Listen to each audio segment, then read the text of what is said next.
सुस्वागतम. लग्नाची बेडी मालिकेच्या आजच्या भागामध्ये आपण पाहणार आहोत की आता सिंधूने राघवला ओवाळल्यानंतर सिंधू ते आरतीचे ताट शेजारी ठेवते आणि त्याच आरतीच्या ताटातील दिव्यावरती तो रिपोर्ट ठेवते. तेव्हा तो रिपोर्ट पेट घेतो आणि तो रिपोर्ट जळू लागतो. तर आता सर्वांचे लक्ष त्या रिपोर्ट्सवर जाते आणि तो रिपोर्ट जळत असताना पटकन राघव तो रिपोर्ट खाली टाकतो आणि त्यावरती पाय टाकून तो रिपोर्ट्स विझवतो. ते बघून आता काकूला मोठा धक्का बसतो. काकू सिंधूला म्हणते की अगं सिंधू काय केलंयस तू? तर सिंधू म्हणते काय केलंय मी? तर राघव म्हणतो की काकू सिंधूवरती ओरडू नकोस, तिची यामध्ये काहीच चूक नाहीये, तिने काय केलंय?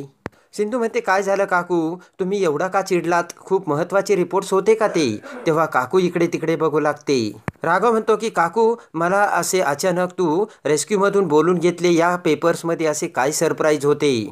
शेजारी आलेल्या बायका म्हणतात की अहो वहिनी सांगा ना त्यामध्ये काय होतं, आता आमची सुद्धा उत्सुकता वाढलेली आहे. तेव्हा राघव सिंधूला म्हणतो की सिंधू तू हे मुद्दाम केलं नाही ना? तेव्हा सिंधू राघवकडे बघत म्हणते की एक मिनिटे. आणि त्या शेजारच्या बायकांना सिंधू म्हणते की आम्हाला आता थोडंसं खाजगी बोलायचंय, तुम्ही गेलात तरी चालेल. तर त्या शेजारच्या बायका तेथून निघून जात असताना एक बायको म्हणते की या रत्नबारक्यांच्या घरात सतत काहीतरी नवीन धमाके होतच असतात. तेवढ्यात सिंधूला एक फोन येतो. तर सिंधू त्यांना फोनवर सांगते की या तुम्ही लवकर. राघव म्हणतो कोण आहे? तर सिंधू म्हणते कळेलच तुम्हाला. आणि इतक्यातच सर्व पत्रकार आता रत्नबारक्यांच्या घरी येऊन धडकतात. पत्रकारांना बघताच राजेश्री म्हणते की सिंधू तू पत्रकारांना बोलावलं का आणि कशाला बोलावलं? आणि सिंधू लगेच सांगू लागते की या रुक्मिणी रत्नपारखी या आमदार आहेत आणि या समाजासाठी काम करतात, पण ह्या तेवढ्याच खोट्या आहेत. काकू म्हणते की हे अति होतंय बरं का सिंधू. सिंधू म्हणते की हे अति होतंय, मग तुम्ही करताय ते काय होत? तर लगेच राघव म्हणतो की डॉक्टर सिंधू काय केलंय काकूंनी?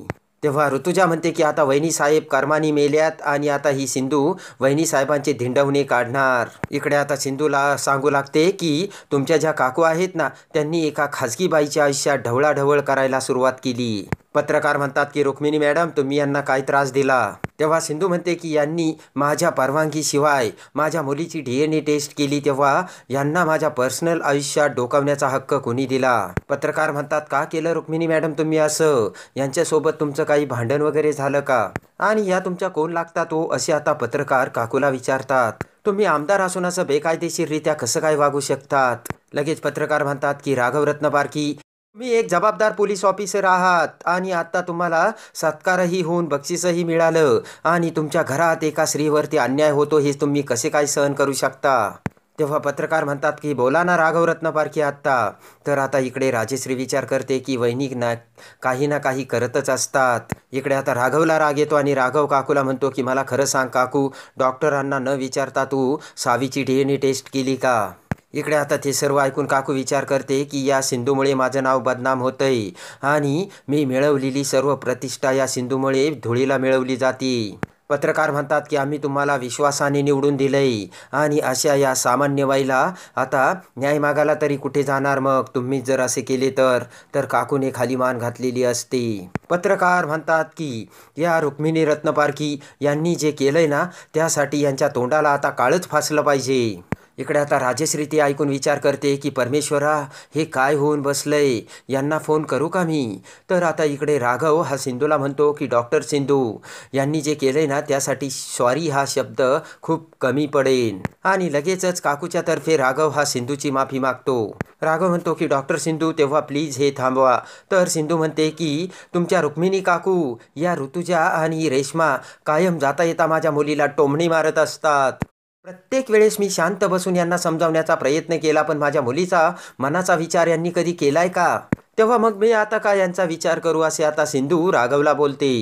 आता पत्रकार रुक्मिणीला तो ज्या विचारण्याचा प्रयत्न करतात आणि म्हणतात की सत्य काय आहे ते सांगा रुक्मिणी मॅडम. ते बघून आता इकडे काकू विचार करते की हे सर्व काय होऊन बसलंय विनायका आणि आता या सिंधूची माफी मागावी लागणार का? तर आता काकू गप्प बसलेली बघून एक पत्रकार लगेचच काळे लावण्यासाठी भांडे घेऊन येतो आणि म्हणतो की सिंधू मॅडम या रुक्मिणी रत्नपारखी तुमच्या गुन्हेगार आहेत.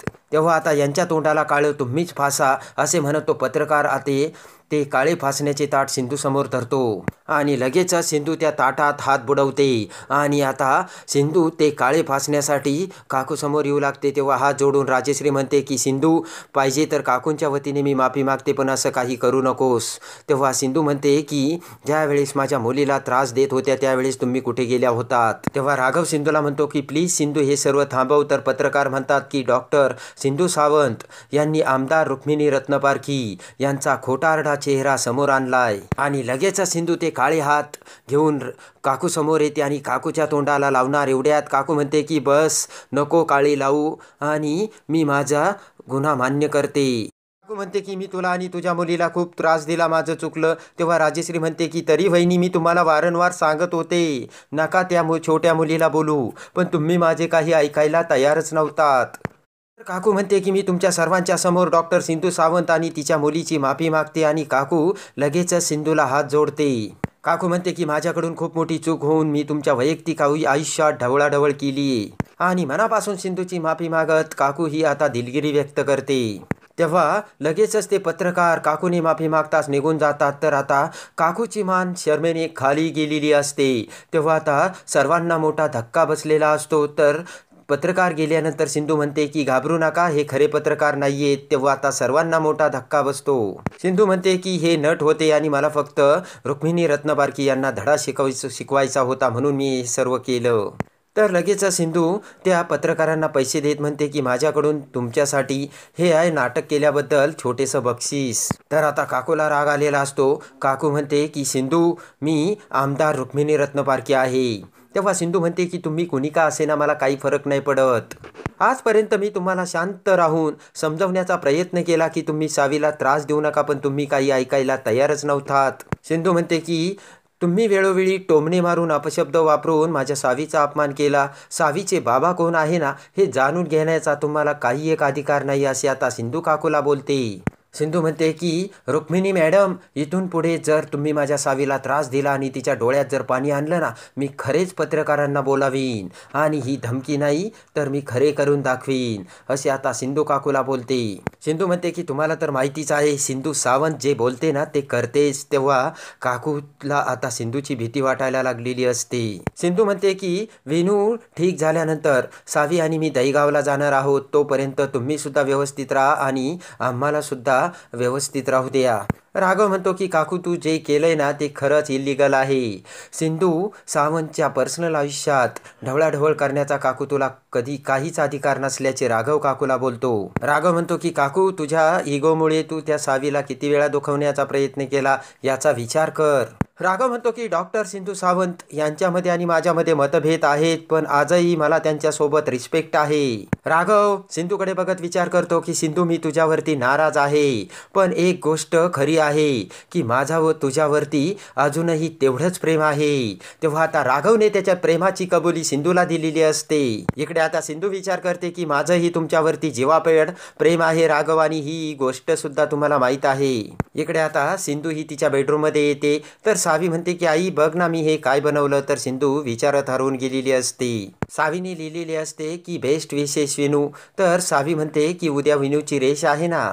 तेव्हा त्याला थोडंसं टेन्शन आलं म्हणून त्याच्यासाठी मी ग्रेटिंग बनवल्याचे आता सावी सिंधूला बोलते.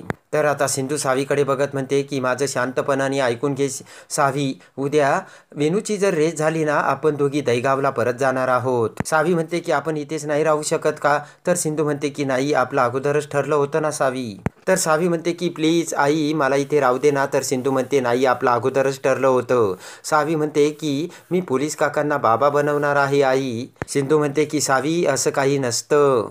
तर आता राग घेऊन सावी तेथून निघून जाते. पण तेवढ्यात काकू ही सिंधू समोर येते आणि म्हणते की उद्या विनायकची रेस आहे आणि तुझा या घरातील शेवटचा दिवस आहे, तेव्हा एक क्षणही या घरात जास्त थांबायचं नाही. तर सिंधू म्हणते की मलाही या घरात जास्त वेळ थांबायची इच्छाही नाही. इकडे सिंधू म्हणते की तुमच्या मोठ्या सुनेने माझ्यावरती विश्वास टाकून विनूला बरे करण्याची जबाबदारी टाकली आणि उद्या माझी जबाबदारी संपेन तेव्हा उद्या मी सावीला घेऊन दहीगावला जाईल असे आता सिंधू काकूला बोलते. काकू म्हणते की हे घे सिंधू परतीचे तिकिटे. तेव्हा मोबाईल दाखवत सिंधू काकूला म्हणते की मी माझी तिकिटे बुक केले. काकू म्हणते की उद्या वेणूची रेस बघण्यासाठी आम्ही सर्वजण तिकडे जाणार आहोत. तेव्हा तुला रेस बघायला येण्याची काही गरज नाही. इकडे तू सावीला घेऊन निघून जा, नाहीतरी तुला कुणालाही न विचारता निघून जाण्याची सवयच आहे. सिंधू म्हणते की विनूला दिलेला शब्द आणि माझी जबाबदारी पूर्ण झाली की मी इथून निघून जाईन. काकू जाऊ लागते तेव्हा काकूला थांबवत सिंधू तिच्या बॅगमधून 1 महिन्याचं भाडं काकूला देते. भाडे घेत काकू सिंधूला म्हणते की पुन्हा कधीही रत्नपारख्यांच्या सदनमध्ये पाऊल टाकू नकोस आणि काकू तेथून निघून जाते. इकडे आता विनूच्या रेसचा दिवस उजाडतो तर राघव सिंधूकडे येत म्हणतो की विनूची रेस बघायला येणार आहात ना तुम्ही. तेव्हा सिंधू म्हणते की मी तुमच्या काकूंना शब्द दिलाय आणि मी येथून जात आहे. तर आता राघवला सुद्धा मोठा धक्का बसतो. इकडे आता सिंधू बाहेर पडल्यानंतर काकू ही सिंधूच्या रूमचा दरवाजा बंद करते आणि ऋतुजाला सांगते की मी हा फक्त दरवाजाच बंद केला नाही तर सिंधू सावंत यांना या रत्नपारख्यांच्या घरी येण्याचा दरवाजा सुद्धा कायमचा बंद केला आहे. तेव्हा ऋतुजाला आनंद होऊन ऋतुजा मोठी खुश होऊन हसू लागते. तर आता इकडे सर्वजण विनूची रेस बघायला आलेले असतात आणि विनू हा रेसमध्ये पळत असतो. तेव्हा अचानक विनूच्या पायाला त्रास होऊन विनू हा खाली बसतो आणि त्याचा पाय धरून ओरडू लागतो. तर आता सर्वांना मोठा धक्का बसून सर्वजण विनूकडे बघू लागतात. तर आता काकू राजेश्री म्हणते की विनू उठ बाळा. तेव्हा आता राघवही विनूकडे बघून आता राघवसुद्धा विनूला उठण्यासाठी सांगतो पण विनू काही उठायला तयार नसतो. तर आता सिंधू तिथे येऊन विनायकला पुन्हा कशी उठवते आणि रेस जिंकून देते हे बघण्यासाठी आणि लग्नाची बेडी मालिकेच्या डेली अपडेट्ससाठी आपल्या चॅनलला लाईक करा, सबस्क्राईब करा.